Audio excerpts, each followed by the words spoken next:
The Virginia election is only 1 week away, but if you're voting absentee, time is running out. We'll tell you how to vote even if you can't make it to your polling place on Election Day. And the Pentagon might make some big changes to the military draft by requiring women to register.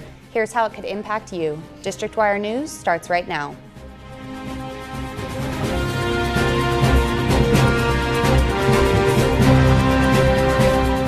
Good afternoon, I'm Tommy Bennett. And I'm Jasmine Ritchie. The Justice Department is releasing the first round of indictment today regarding Russian interference in the 2016 election. Former Trump campaign manager Paul Manafort and his former associate Richard Gates are charged with conspiracy against the U.S., conspiracy to launder money, filing false statements, and filing misleading FARA statements. The indictment alleges that Manafort and Gates received $75 million in offshore accounts, with Manafort laundering more than $18 million.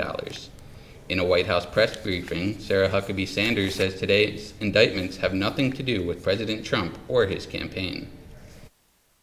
Today's announcement has nothing to do with the president, has nothing to do with the president's campaign or campaign activity. The real collusion scandal, as we've said several times before, has everything to do with the Clinton campaign, Fusion GPS, and Russia. There's clear evidence of the Clinton campaign colluding with Russian intelligence to spread disinformation and smear the president to influence the election. We've been saying from day one there's been no evidence of Trump-Russia collusion, and nothing in the indictment today changes that at all. A third Trump aide, George Papadopoulos, pleaded guilty to lying to the FBI. The former aide reveals that he obstructed the FBI investigators by deleting a Facebook account that contained messages between him and Russian contacts. President Trump is taking to Twitter over the recent indictments in FBI Special Counsel Robert Mueller's investigation. Trump tweeted that this is old news and it took place long before Manafort joined the Trump campaign. He goes on to say that former Secretary of State Hillary Clinton and Democrats should be the focus. He reiterated in a tweet 3 minutes later that there was no collusion between Russia and his campaign. Puerto Rico's electric company is trying to get out of a $300 million contract for Hurricane Maria repairs. Whitefish Energy is the small Montana firm charged with fixing the electrical grid. Interior Secretary Ryan Zinke is from the same town as Whitefish, but denies any involvement with the contract.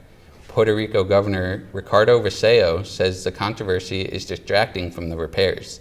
About 80% of the island is still without power. 2 Navy SEALs are under investigation for killing an Army Green Beret in June during a military mission in Mali. According to the Naval Criminal Investigative Service, Special Forces engineer Sergeant Logan Melger's death was caused by strangulation while on assignment in Africa. The report of death and resulting homicide investigation comes against the U.S. during its increased scrutiny for its military role in Africa, following the 4 U.S. deaths earlier this month. Virginia residents are quickly filling out absentee ballot applications to meet tonight's deadline. The cutoff to request an absentee ballot to be mailed to you is 5 p.m. tonight. There are 20 valid codes to request absentee voting. This includes reasons such as pregnancy, work, illness, and religious obligations. Once the form is complete, it can be emailed, faxed, or mailed to your general registrar. Election Day is Tuesday, November 7th from 6 a.m. to 7 p.m. A Maryland woman is dead after a 12-year-old boy jumped off an overpass, striking her car. Marissa Harris was 22 years old. The incident happened on I-66 in Fairfax County on Saturday. Virginia police say the impact incapacitated the driver, forcing the uninjured passenger to steer the car off the road. The boy is in the hospital with life-threatening injuries. Police are investigating this as a suicide attempt. An update on the situation in Catalonia. The Spanish state prosecutor is seeking charges of rebellion, sedition, and embezzlement against separatist leaders. This announcement came today from Jose Manuel Massa. The rebellion charges carry a maximum penalty of 30 years in prison, while the other charges could also result in significant jail time. For more on this, we bring in Professor Federiga Bindi. She is a visiting scholar in the School of Advanced International Studies at Johns Hopkins University. Thank you for joining us today. Thank you for having me. My pleasure. Yeah. So our first question just kind of is about the situation and how it's fluid and changing every day. But can you walk through the general chain of events that has gotten us to where we are right now? I would be happy to. First, little step back. Spain is a country with a strong degree of regionalization.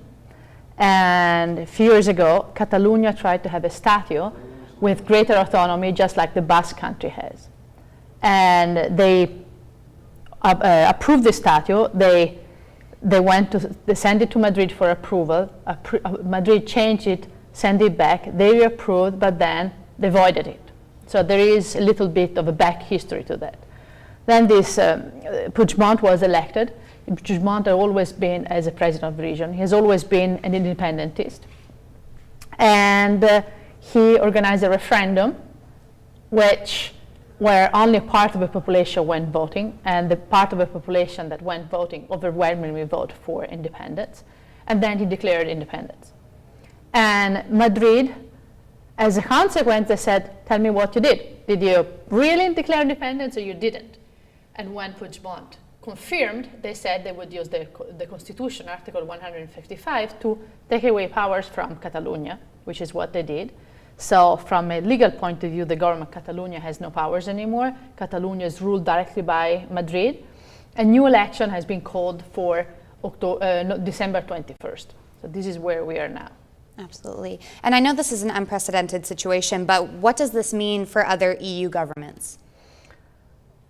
Well, first of all, there are minorities, potentially secessionist minorities everywhere in Europe. So all the other Europeans have been very careful and say, no way. Also, the European Union has been very strong in saying if Catalonia secedes, it's going to exit the European Union as well, and we stand by Madrid. Now, it has to be said that so far, regions that want to have more autonomy, like Veneto in Italy, they had a referendum, but they were asking for more autonomy, not independence.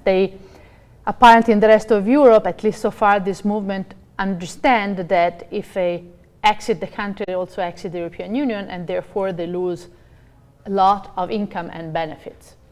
Is there any comparison to Brexit in that regard of how Catalonia wants their own independence? Yes and no, in the sense that Brexit, it's a whole country seceding from the European Union. It hasn't divided yet. I'm saying yet because it still remains to be seen what Scotland will do. And actually, before this whole thing happened, many in the European Union said, if Scotland wants to rejoin, you're welcome to do so. So there is a contradiction there.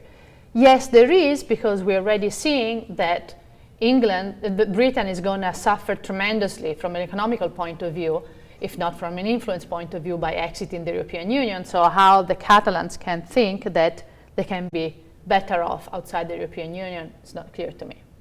All right, well, we want to thank you for joining us and kind of shedding some light on this difficult kind of to understand foreign policy situation. My pleasure for being here. Again, this is Federica Binghi. She is the visiting scholar at Johns Hopkins. Thank you for joining us. Thank you very much. Coming up, a well-deserved restoration to the memorial of a forgotten founding father. In 2002, a George Mason statue was inaugurated on the National Mall. Now it will be getting over $500 for repairs. And dockless bikes are becoming more popular for their convenient GPS-enabling system. This and more when District Wire continues.